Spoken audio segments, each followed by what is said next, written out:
Before we get started, I just wanted to let you know, we talked about having another meeting later this month on the third Thursday is our normal night. I talked to Cindy Minter, and the developer did not meet the deadline for submitting that, so you don't take that off their calendars. If you have Mark, we're not going to meet then. So that meeting will probably be in January, I guess. So the other thing is, well, Bob Schrage moved out of the area, so we have an empty position here. We do have somebody that's going to be appointed. Scott Pennington asked to be on there. He's an engineer living in town. He'll be perfect for the board. That'll be on the agenda for the city council meeting on Tuesday. So today we have two items. One's a text amendment. Another one's a site plan review, or what is it? Approval stage 2 plans for development that we've have been working with the developer on 7th Avenue. And I'm going to turn it over to Kirk to kind of put on the presentation on both those items. Okay, thanks, Jay. So we're going to do the, our applicant for the stage 2 plan isn't here. So we're going to do them second in case they're just delayed, you know. So we'll start with the text amendment. This is PZ 25-056.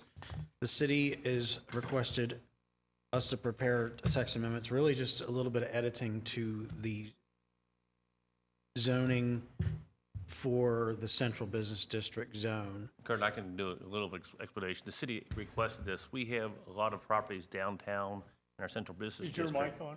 Yeah, I'll talk a little closer. We have several properties that are downtown that were traditionally used for commercial uses, office uses, but butcher shops, stores, whatever. Unfortunately, a lot of those uses are now being used for residential living, or people are storing stuff in it. And we have people that want to come into the community, and we don't have a place to go. So a lot of those uses are grandfathered in. And so we had one we didn't think was grandfathered in, and they raised an issue saying, well, you allow single-family residences in your central business district, so we think we should be able to put that on the first floor of a commercial use. And we said, well, single-family residences are allowed because they were existing before it became a central business district. They said it doesn't make any difference. And it said it was unclear. We also allowed them in the back of commercial spaces, but people started encroaching on the commercial space with the residential in the back. So we just thought, let's just let residential on the second and third floors, and if it's an historically commercial building, we've asked to have the text amendment show that those can only be used for commercial uses. So he'll explain that in a little more detail. But that's what we want to do. We want to try to encourage economic development downtown, but it's hard for us to do that if we have a zoning regulation that seems to be vague or inconsistent. So we've asked to clean that up so we can start trying to get these empty storefronts filled with actual businesses rather than boxes. Well, Jay pretty much summed it up there. I mean, really, it's a matter of you want to get the language of single-family residence out of there. So on the page 2 of the staff report, we've got the language that the city wants to put in there. Item number, well, it's paragraph C, permitted uses, which lists all the things. Now, central business district zone is commercial zone, so there's all kinds of stores and retail uses, office uses, things like that. But as you go down there, you do have these residential uses. There was some tweaking to number 3, which is residential dwelling units, to really kind of focus on the second story and, you know, on something that was historically built that way. And then to just strike the whole term single-family residences out of there, because that was a little gray. Because, you know, from a planning and zoning standpoint, single-family residence really is a house. But And Kurt, there are houses there, people are living in those, they're fine, they can continue living there, they just become pre-existing, non-conforming uses. Yeah. And as long as they continue to use it and they sell it to someone else to use it as a single-family home, that's fine. But if someone bought it and it was converted into commercial space, they couldn't go back to a single-family use. So I just don't think that people that live in single-family homes are losing their right to live in those homes. They still can live there, they're just non-conforming, is that right? that's correct. There will continue as legal non-conforming lots. So basically, that's the spiel. We did advertise in the paper, so legal notice went out. The recommendation is as written there, but if you have tweaks that you want to look at, we can talk about that, because sometimes when we do text amendments, people have a difference of opinion on how things are worded. But like I said, this has been advertised. The staff recommendation is to approve per CARA statutes 100, 207, and 211. The Planning Commission has the authority to recommend the adoption of text changes to the city. Proper notice. So the recommendation is Planning and Zoning approves it and sends it to City Council for 2 readings and adoption. So, Mr. Chair, I'll give it back to you. Okay. Do you have any questions? Does anybody from the audience wish to speak? So if it is a regular residential house by structure, it would be allowed to continue to exist as a regular house. I'm thinking of an old law office that existed in the city. Well, in that case, once you convert it to a commercial use like a law office, you can't go back to a residential use. But outwardly, it has no other appearance than a house. Is it being used as a residential use now? I do not know. If it got converted, if they were using it as residential use and it's been used that way for a certain period of time, they're allowed to continue to use it as a residential use. But we're They can't trying. go back if they convert from residential to commercial. I have no idea if there's any remodeling done on the inside. It's the old city attorney's office. Where was Please? that? John Fisher. Yeah, Where was that? I'm not familiar. Decade ago, Is it on Vine? Like near the 10 corner of years Vine? ago. On Vine Street? No, It's on Main it's Street. It's on Main Street, but it's near Main the Street. intersection of Vine. I'm It's not on mistaken. 6th Avenue, but by Yeah. Vine. Yeah, I think that's been converted into residential.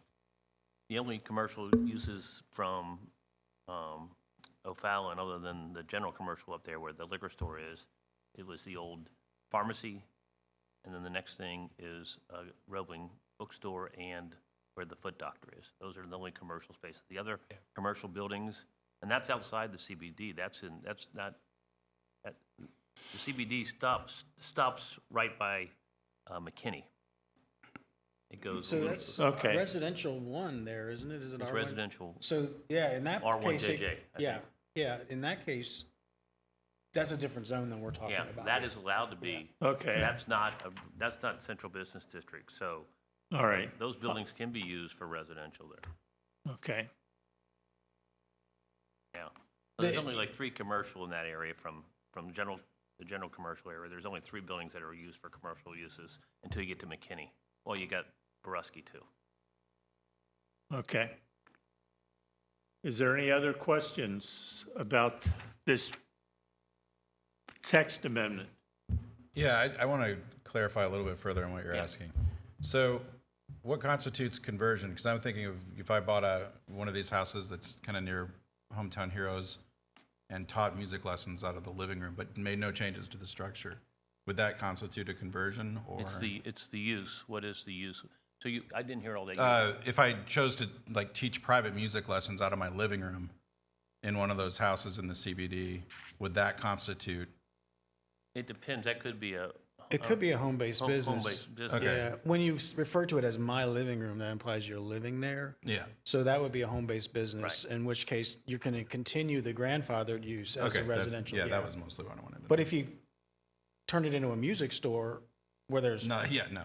that's a different story, yeah. yeah, yeah. Right. Yeah, I think that's more of a home-based type. I don't- Private lessons would fall under the home-based concept. Yeah, is just what I hear like, you saying. And that's a great being- example, because that's exactly what I was thinking too, Yeah. you know? Yeah, those are fine. You know, home-based businesses can exist in any residential Okay. zone. Okay. Ready to entertain a motion to approve this text amendment, PC 25056? Is there such a motion? I'll be glad to make a motion to accept PZ 25043. I'll second. No. We're talking about text amendment 25056. Oh, my bad. Yes, that's correct. PZ 25056. I was jumping ahead. Is there a second? Yes, I will second. All in favor of the motion signify by saying aye. Aye. Those opposed, same signal. Hearing none, the motion passed.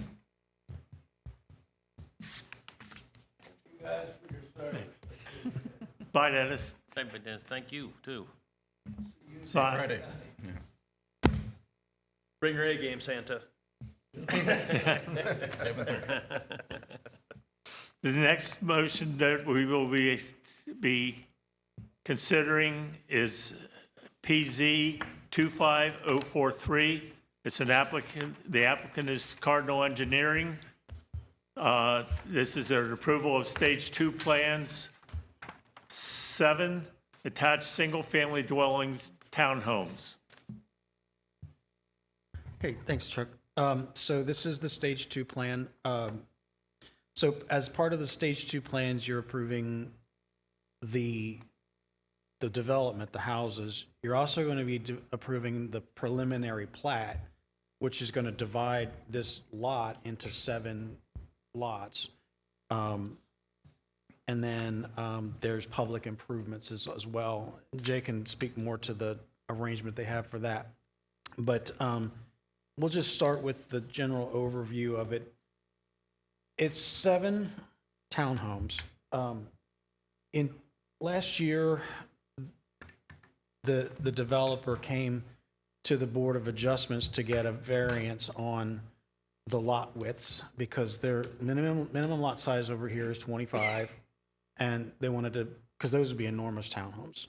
So they got a variance to shrink the width of them to 20.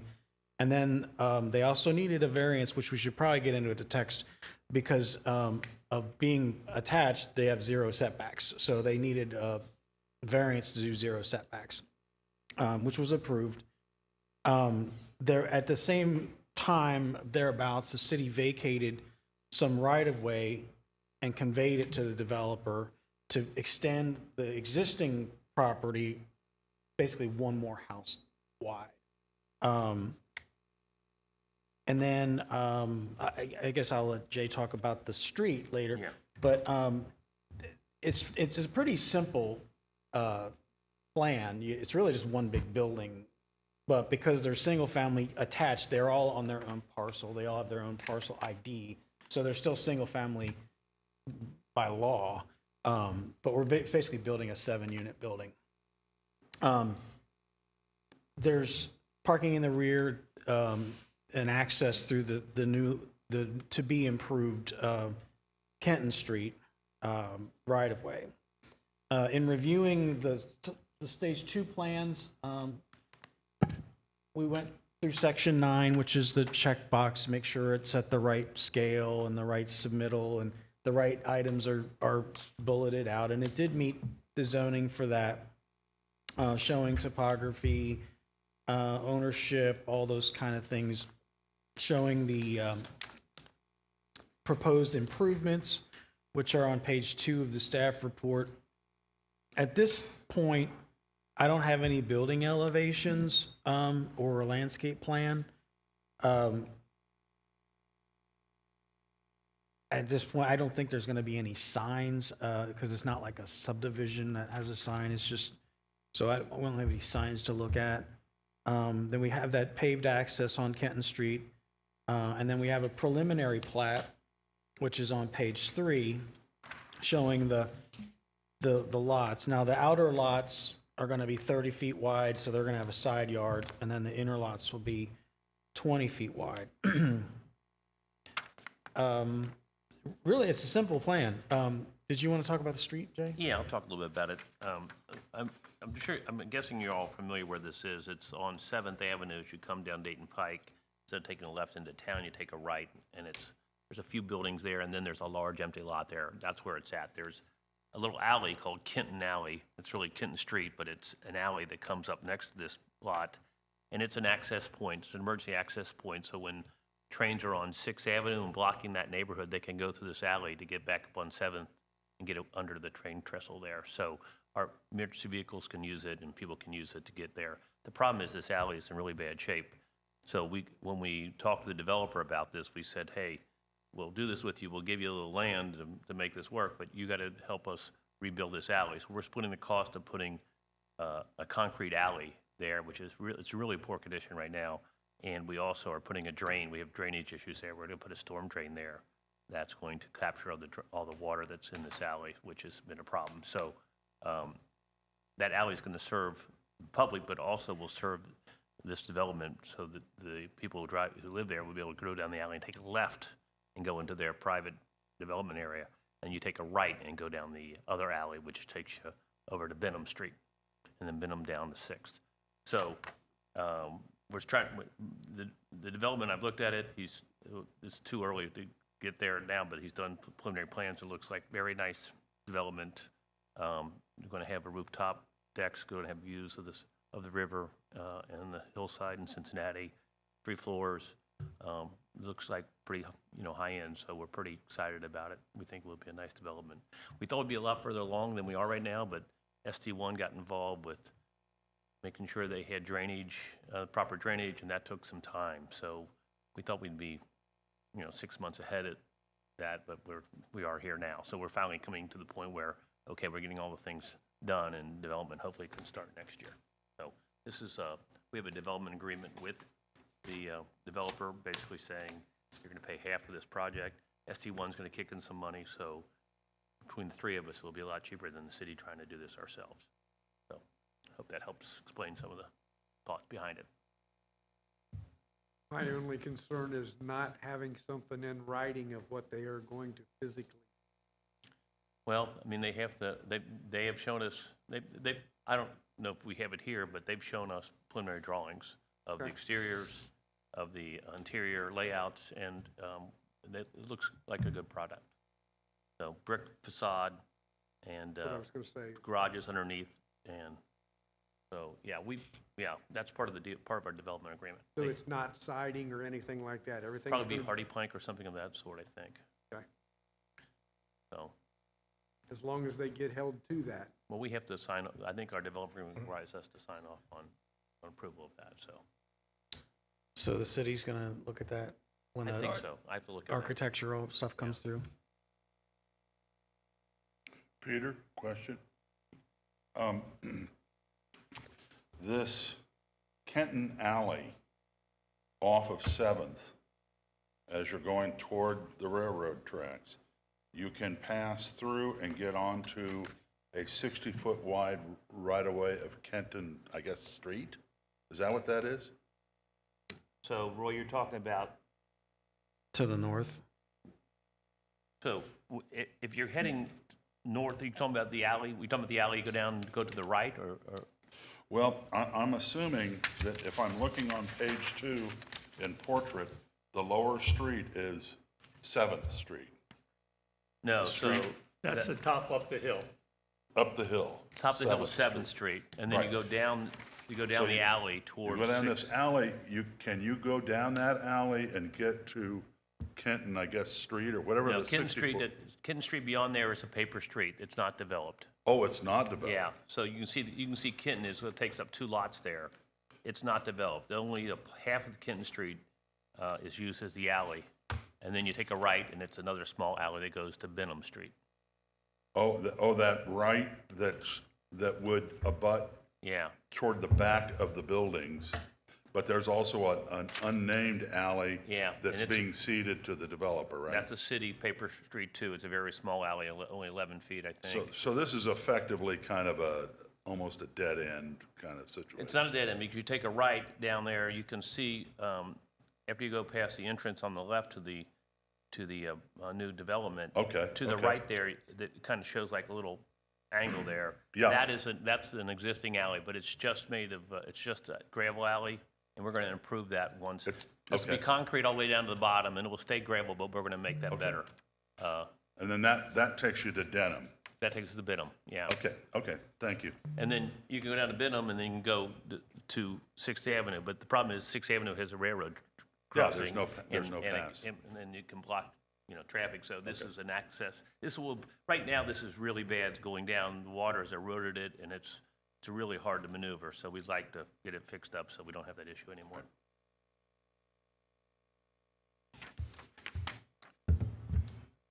Any other questions? Yeah, being new to this board and all this, when they say a stage 2 plan, is it typical that, you know, what's been submitted here wouldn't have architectural reference in it, or is there a stage 3 where that happens? We don't always get architectural renderings in stage 2 plans, because imagine a subdivision, it's got 90 units in it, they're all gonna look a little different. But if you want to do some kind of condition to confirm, I know that you're kind of wondering about what is it going to look like, that might be appropriate to add a condition Yeah. of your approval so that it is, because what I saw was really just conceptual. I wasn't going to put it in the staff report because it wasn't what they're building. It was stuff, sort of comparable developments in other places. But like Jay said, there are going to be 3 stories, roof decks, that kind of thing, to take advantage of the river view. I guess my question put another way is, are we approving not just the plat as it's being described here, but are we also at this stage approving whatever they want to build? Yeah, it's right, the 7-unit building, the new street, and the preliminary plat. Those are the 3 kind of moving parts of this. And they've already been granted variances for setback and lot width, so we don't have to do that at this point. So they'll be coming back to us at some point? No, they'll be going to No, this is the the, Board of Adjustments? this is the final Approval. approval of the development. Now, they're going to have to get building permits when they start constructing the building, but this is the last stage for them as far as the Right. Planning and Zoning Commission. Okay. It's a little bit different than up on the river. They have what's called the Manhattan Architectural Review Committee, where you actually look at all the improvements and, you know, they satisfied this book they have. We don't have that in the rest of the city. It's only up there. So this is something we just do through the building inspection process, and does it meet, you know, standards? So we have a little bit of control over that, but not like we do up there on the river. Yeah, and technically, there's really no formal requirements. You know, some cities will have like architectural requirements for things, but We don't. it's not. It's really, in Dayton, it's just Manhattan Boulevard and then the historic overlay along. But we have some control because of their development agreement. So if we didn't have a development agreement, we would have very little control over this, but we have some control.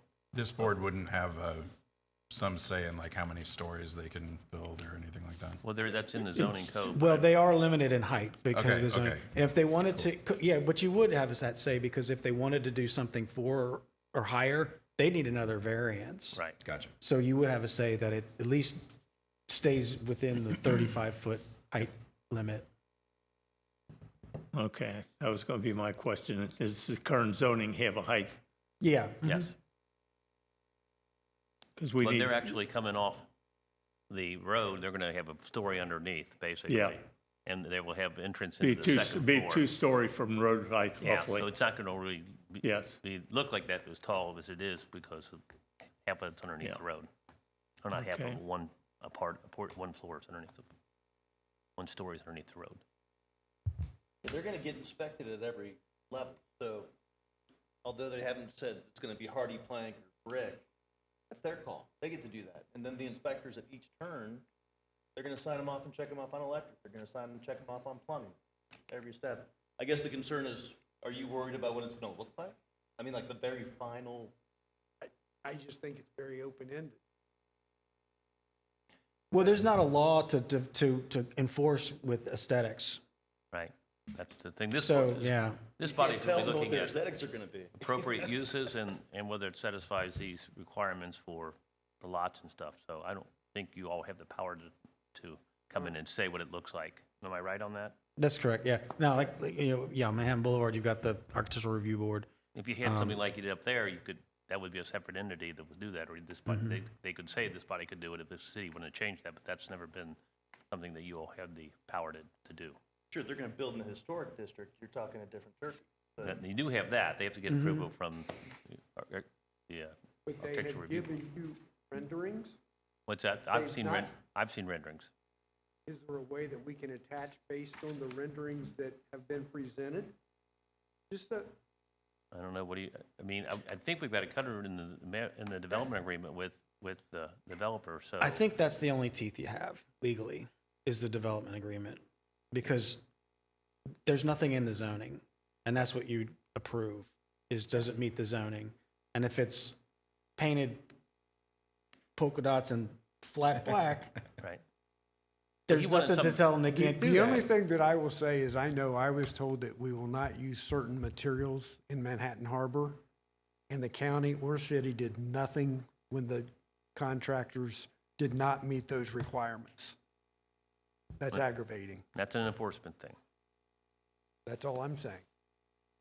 So if we know what is expected going in and they meet that, I'm happy with it. And I understand where we're coming from here as far as we're voting on the zoning to allow it to move forward.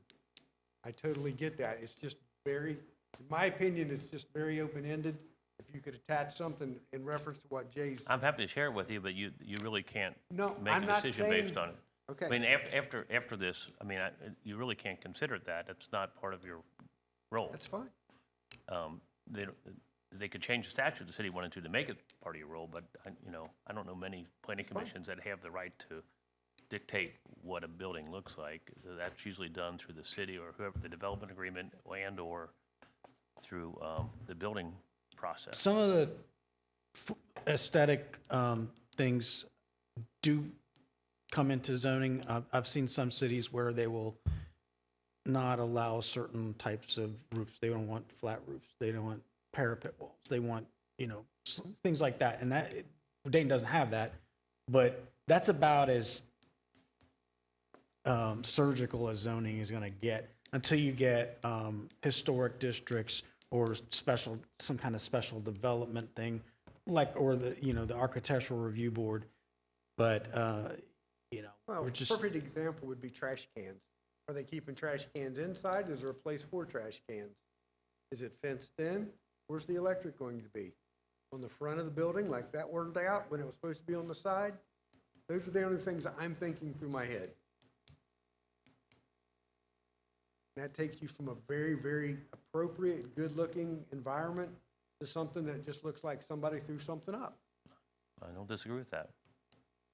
Okay, I'm good. I have no problems voting on this whatsoever.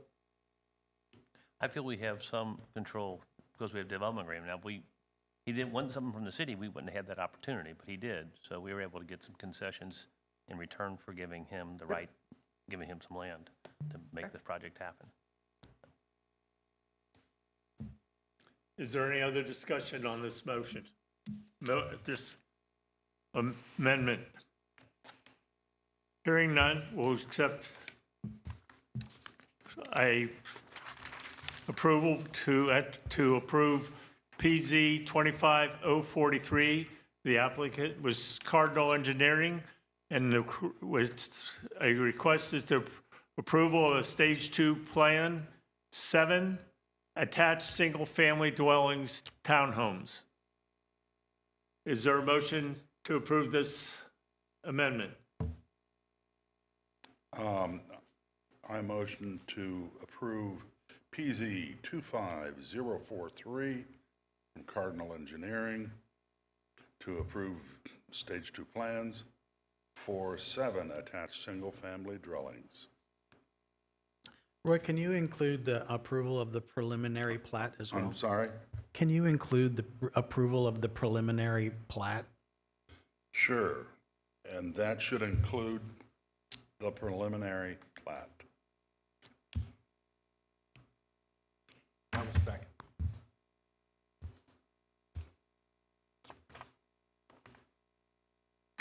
All right, we have a motion on the floor for the approval of PZ 25043, an approval of Stage 2, Plan 7, attached single-family dwellings with approval of the preliminary plat. All in favor signify by saying aye. Aye. Who was the second? Those opposed, I didn't hear the second. Okay. Rodney was the All right, second. go ahead, sorry. All right, Chuck, go ahead. I didn't know the second one, didn't hear the second. Go ahead. all in favor of this motion signify by saying aye. Aye. Aye. Those opposed, the same sign. Hearing none, motion passed. And just to add, because I know there was some concern with what we caught at the very tail end there, but when you see the level of investment that these folks are making, and then their willingness to cooperate and collaborate with the city government to accommodate how they're gonna handle pouring of concrete and making it a road even that much better than it was before, you have faith. And guess what you're referring to, that's after punch out, that's after people start moving in. That's like an HOA administrator type, what you're referring to. But he's also gonna attract people here, so he's gotta do a good product. Yeah, so you don't want to scare people off by, giving them a high, because they're gonna probably pay an HOA fee being close to, as they are, or something similar to that, because they're gonna be taking care of, front, sides, back. But that's something to bring up with their HOA person. The builder's got no control over that for the most part, unless that's, specifically asked for. So you have faith, and then you work with them after the fact if there's something that pops up down the road. Well, I understand Jerry's concerns, because we've had some issues up at the other place, up on the avenue, where they were supposed to be doing, things a certain way, and then we catch them not doing it, like, think of the stair. Nothing the was stair ever steps done. on the Bluebird. We caught them and said, hey, we called planning and zoning, said, you come here, and they fixed it, and so, but they were gonna put like ugly treated wood steps, and it's like, can't do that. So, yeah, but sometimes you gotta catch them doing it. Is there any other business to be brought before the Dayton Planning and Zoning Commission this evening? I think that's- Hearing none, motion to adjourn. I second. I'll make a motion. Whatever. Someone speak up, please. There you go. We'll get it. We're doing the easy way. All who don't approve stays. Thank you, gentlemen. All righty. Guys, appreciate it. Happy holidays, but don't. Thank you. For all your work and time into this. Yeah. Appreciate it. It's been a long day. Just like- Happy holidays to you. Congratulations on your retirement.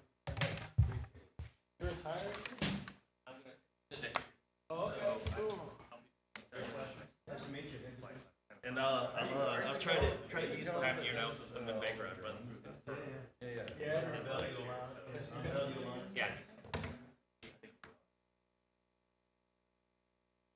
Yeah, so, but I'm gonna run. Oh.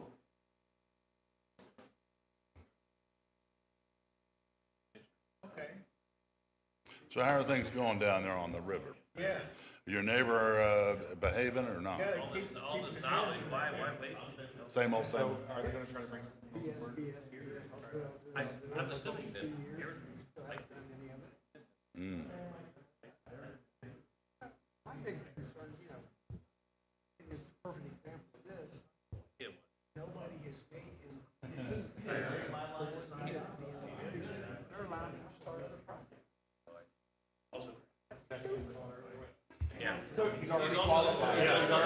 Well, is enforcement of an incomplete project is the city a council, county they're sitting here doing it, and I said like. kind of audit thing, per permit issue thing, or, I mean, who's the governing entity over permits? Yeah, yeah. City. Yeah. Oh, Cindy. I mean, they could like refuse to issue permits on future work. Hey, Jay, is this turned off? Is the stream turned off? Yes, it's on. It's still, Well,